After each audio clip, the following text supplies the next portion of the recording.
ಗುರುಮೂರ್ತಿ ಅವರೇ, ತಾವೇನು ಹೇಳ್ತೀರಿ? ನಿಮಗೆ ಮೊದಲು ಅಭಿನಂದನೆಗಳು ಹೇಳಬೇಕು, ಯಾಕಂದರೆ ದಕ್ಷಿಣ ಭಾರತದಲ್ಲಿ ಒಂದು ವಿಭಿನ್ನವಾದಂಥ ಒಂದು ಸಂಸ್ಥೆ ಮಾಡಿರುವಂಥವ್ರು ನೀವು.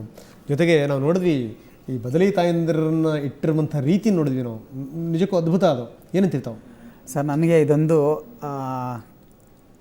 ಹೇಳಬೇಕು ಅಂದರೆ ಏನು ಅನ್ನೋ ಇದ್ರ ಬಗ್ಗೆ ಅಂದರೆ ಒಂದು ಕನಸು ಕಟ್ಕೊಂಡು ಮಾಡಿದ್ದಂಥ ಇದು ಕಾನ್ಸೆಪ್ಟ್. ಇದು ಕಾನ್ಸೆಪ್ಟ್ ಏನಕ್ಕೋಸ್ಕರ ಅಂತಂದ್ರೆ ನಾನು ಇನ್ಫರ್ಟಿಲಿಟಿಲಿ ವರ್ಕ್ ಮಾಡ್ತಾಯಿದ್ದೆ. ಇನ್ಫರ್ಟಿಲಿಟಿ ಸೆಂಟ್ರಲ್ಲಿ ಎಂಬ್ರಿಯಾಲಜಿಸ್ಟ್ ಆಗಿ ಸ್ಟಾರ್ಟ್ ಮಾಡಿದೆ 2000ಇಂದ. ಅವಾಗ ಮಾಡ್ಕೊಂಡಾಗ ಅದೊಂದು ನನಗೇನು ಅನ್ನಿಸ್ತು ಅಂದರೆ, ಅವಾಗ ಇಷ್ಟೊಂದು ಚಾಲ್ತಿರಲಿಲ್ಲ ಬೆಂಗಳೂರಲ್ಲಿ. ಅವಾಗ ಒಂದು 4 ಸೆಂಟ್ರ್ ಇತ್ತು, 3-4 IVF ಸೆಂಟ್ರ್ ಇತ್ತು ಅಷ್ಟೇ ಸ್ಟಾರ್ಟಿಂಗಲ್ಲಿ.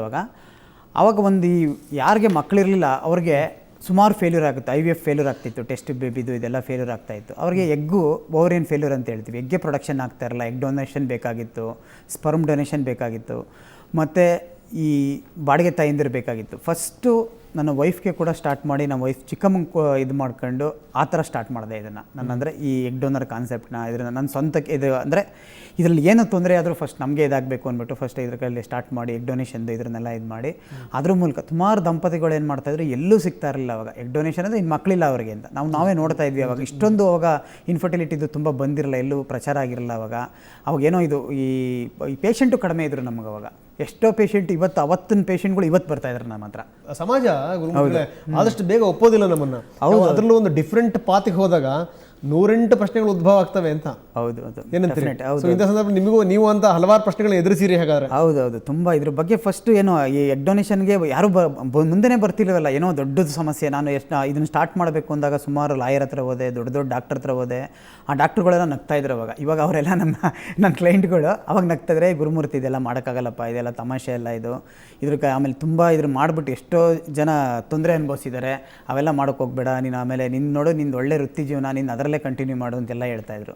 ನಾನು ಅವಾಗ ಒಂದು 2 ಇಯರ್ಸು ತುಂಬ ಶ್ರಮಪಟ್ಟೆ. ಇವಾಗ ನನ್ನ ಜೊತೆಲಿರೋ ಕೊಲಿಗ್ಗಳು ಕೂಡ ಹೇಳ್ತಾಯಿದ್ರು, ಸರ್ ಇದೆಲ್ಲ ಮಾಡೋಕ್ಕಾಗಲ್ಲ ಸರ್. ಇವಾಗ ಅವರೆಲ್ಲ ಎಲ್ಲ ಕಡೆನೂ ಹೇಳ್ಕೊಳ್ತಾ ಇರ್ತಾರೆ, ಏನು ಸರ್ ಒಂದು ಹುಡುಗಿ ಬಂದುಬಿಟ್ಟು ಎಗ್ ಡೊನೇಟ್ ಮಾಡೋದು ಅಂದರೆ ಏನು ತಮಾಷೆನಾ ಸರ್? ಅದು ಎಲ್ಲ ಇದಕ್ಕೆ ಸಂಬಂಧಪಟ್ಟಿದೆ, ವೈದ್ಯರಲ್ಲೇ ಈ ರೀತಿ ಮನೋಭಾವನೆ. ಹೌದು. ಆಮೇಲೆ ನಮ್ಮ ಫ್ರೆಂಡ್ಗಳು ಫಸ್ಟ್ ಈ ಸ್ಪರ್ಮ್ ಡೊನೇಷನಿಂದ ಸ್ಟಾರ್ಟ್ ಮಾಡಿದೆ. ಸ್ಪರ್ಮ್ ಡೊನೇಷನ್ ಅಂದರೆ ಸುಮಾರು ನನ್ನ ಫ್ರೆಂಡ್ಗಳಾಗ್ಬೋದು, ಬೇರೆ ಈ ಸ್ಪೋರ್ಟ್ಸ್ ಮ್ಯಾನ್ಗಳಾಗ್ಬೋದು, ಆ ಥರದ್ದೆಲ್ಲ ಸ್ಪರ್ಮ್ ಡೊನೇಷನ್ ಪ್ರೊಸೆಸ್ ಸ್ಟಾರ್ಟ್ ಮಾಡಿ, ಆಮೇಲೆ ನೆಕ್ಸ್ಟು ಎಗ್ ಡೊನೇಷನ್ನು, ಆಮೇಲೆ ಸೊರಗೇಟ್ ಮದರ್ನ ನನ್ನ ಫ್ರೆಂಡ್ ಮನೇಲಿ PG ಟೈಪಲ್ಲಿ ಮಾಡ್ಕೊಂಡು ಅವ್ರ ಮನೇಲಿ ಒಂದು 5-6 ಸ್ಟಾರ್ಟ್ ಮಾಡಿ ಇದು ಮಾಡ್ಕೊಂಡು ಅದ್ರ ಅನುಭವಗಳೆಲ್ಲ ತಗೊಂಡು ಒಂದೊಂದು ಅಂದರೆ ಒಂದು 8-10 ವರ್ಷದ ಪರಿಶ್ರಮ ಇದು. ಮೇಡಮ್ಗೂ ಮೋಸ್ಟ್ಲಿ ಅದ್ರ ಬಗ್ಗೆ ಎಲ್ಲ ಅವಾಗ ಸ್ಟಾರ್ಟಿಂಗಲ್ಲಿ ಹೋಗ್ತಾ ಇದ್ವಿ, ಮೇಡಮ್ ಹತ್ರನೂ ಅಪ್ರೋಚ್ ಮಾಡಿದ್ವಿ. ಅವಾಗ ಇದರೆಲ್ಲ ಅವಾಗ ಅಷ್ಟು ಇನ್ನೂ ಬೆಳವಣಿಗೆ ಇರಲಿಲ್ಲ, ಇಷ್ಟೊಂದು ಫಾರ್ವರ್ಡ್ ಇರಲಿಲ್ಲ. ಸಂಸ್ಥೆ ಶುರು ಮಾಡಿ ನಮ್ಮದು ಒಂದು 8 ವರ್ಷ ಆಗಿದೆ ಸರ್ ಟೋಟಲ್. ಇವಾಗ 8 ವರ್ಷ ಕಂಪ್ಲೀಟ್ ಆಗಿದೆ. ಸ್ಪರ್ಮ್ ಡೊನೇಷನ್ನು ಇದು ಎಲ್ಲ ಸ್ಟಾರ್ಟ್ ಮಾಡಿ 8 ವರ್ಷ ಆಗಿದೆ. 97 ಡೆಲಿವರಿ ಕೊಟ್ಟಿದ್ದೀವಿ ಇಲ್ಲಿವರೆಗೆ. ಅಂದರೆ ಸ್ಟಾರ್ಟಿಂಗಲ್ಲಿ ಕಡಿಮೆ, ಇನ್ನು 100ಗೆ 3 ಬಾಕಿ ಇದೆ, ಫಿಕ್ಸ್ ಆಗಿದೆ. ನಾವು ಗಾಂಧಾರಿ ಕತೆ ಹೇಳ್ತಾ ಇದ್ವಿ ಇವಾಗ 100 ಮಕ್ಕಳು ಅಂತ.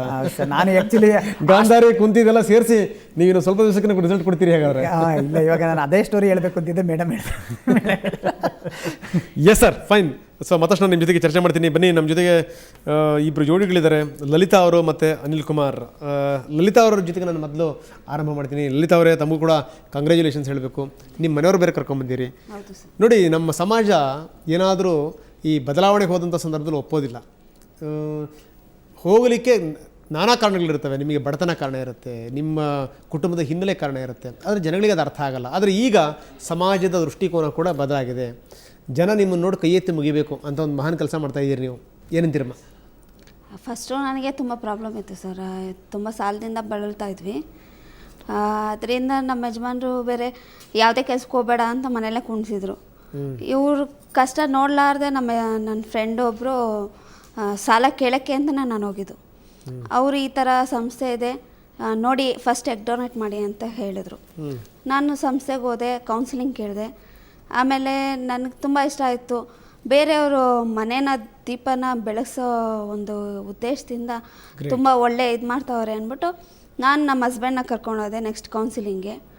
ಆಮೇಲೆ ಅವರು ಒಪ್ಪಿ ನಮಗೆ ಎಗ್ ಡೊನೇಟ್ ಮಾಡಿದ್ವಿ 1-2 ಸಲ. ಆಮೇಲೆ ನನಗೆ ಇದು ಸರೋಗೇಟ್ ಆಗಿ ಮಾಡೋಕ್ಕೆ ತುಂಬ ಇಷ್ಟ ಆಯಿತು.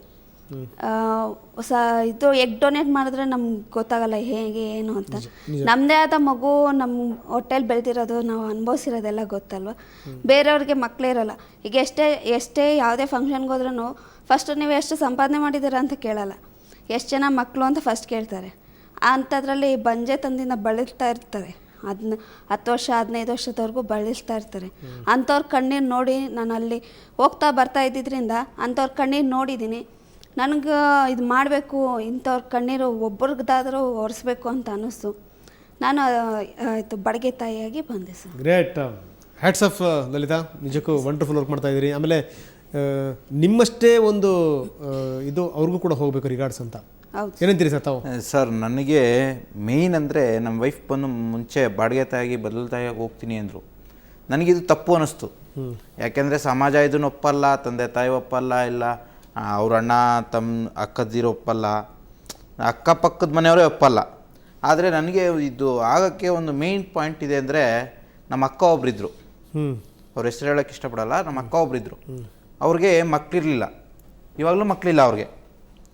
ಆದರೆ ನಮ್ಮ ಭಾವ ಎಷ್ಟು ತೊಂದರೆ ಕೊಡ್ತಾಯಿದ್ದ ಅಂದರೆ, ಕುಡಿದುಬಿಟ್ಟು ಬಂದು ನಮ್ಮ ಅಕ್ಕ ಅವರ ತಾಯಿನ ಮಲ್ಕೋಬಾ, ನಾನು ನಿಮ್ಮ ಮಗು ಕೊಡ್ತೀನಿ ಅನ್ನೋ ರೀತಿಲಿ ಮಾತಾಡ್ತಾಯಿದ್ದ. ನನಗೆ ತುಂಬ ನೋವಾಯ್ತಿತ್ತು. ಸಾಕಿದ್ದು ಬೆಳೆಸಿದ್ದೆಲ್ಲ ಅವರೇ ನನ್ನ. ಅಷ್ಟು ಬಂಜೆತನನ ಅಷ್ಟು ನೋವು ತಿಂದು ನಮ್ಮ ಅಕ್ಕ ಕಷ್ಟಪಡ್ತಾ ಇರೋದು ನೋಡಿ ತುಂಬ ಬೇಜಾರಾಗ್ತಿತ್ತು. ಆದರೆ ನಾನು ಮದುವೆ ಆದಾಗ ನನಗೊಂದು ಮಗು ಆಯಿತು. ಮಗು ಆಗಿ ಕಷ್ಟಪಡ್ತಾಯಿದ್ದೆ ನಾನು. ಆವಾಗ ನಮ್ಮ ವೈಫ್ ಬಂದು ಈ ಥರ ಪ್ರಾಬ್ಲಮ್ ಇದೆ, ಈ ಥರ ಸೊಲ್ಯೂಷನ್ ಇದೆ, ನಿನ್ನ ಪ್ರಾಬ್ಲಮ್ಗೆ ನಾನು ಹೋಗ್ತೀನಿ ಅಂದರು. ನಾನು ಬೇಡ ಫಸ್ಟು ಅಂತ ಹೇಳಿದೆ. ಯಾಕೆಂದರೆ ಅಕ್ಕಪಕ್ಕದಲ್ಲಿರೋ ಸಮಾಜ ಒಪ್ಪಲ್ಲ, ಅಕ್ಕಪಕ್ಕದಲ್ಲಿರೋ ಮನೆಯವ್ರು ಒಪ್ಪಲ್ಲ, ಫಸ್ಟ್ ಆಫ್ ಆಲ್ ನಮ್ಮ ತಂದೆ ತಾಯಿ ಒಪ್ಪಲ್ಲ. ಯಾಕೆಂದರೆ ನಮ್ಮ ಮನೆತನನೇ ಅಂಥದ್ದಿರುತ್ತೆ. ಯಾಕೆಂದರೆ ಯಾರು ತಂದೆ ತಾಯಿ ಸೊಸೆನ ಕರ್ಕೊಂಡೋಗಿ ಫಸ್ಟು ಬಾಡಿಗೆ ತಾಯಿಗೆ ಬದಲು ತಾಯಿಗೆ ಬಿಡ್ತೀನಿ ಅಂದರೆ ಬೈತಾರೆ, ನೀನು ಗಂಡಸಲ್ಲ ಹಂಗೆ ಹಿಂಗೆ ಅಂತ. ಆದರೆ ಇಲ್ಲಿ ಗಂಡಸು ಹೆಂಗಸು ಪ್ರಶ್ನೆ ಬರಲ್ಲ. ನಿಜ, ಸಂಪಾದನೆ ಎಷ್ಟು ಬೇಕಾದ್ರೂ ಮಾಡ್ಬೋದು ಮನುಷ್ಯ.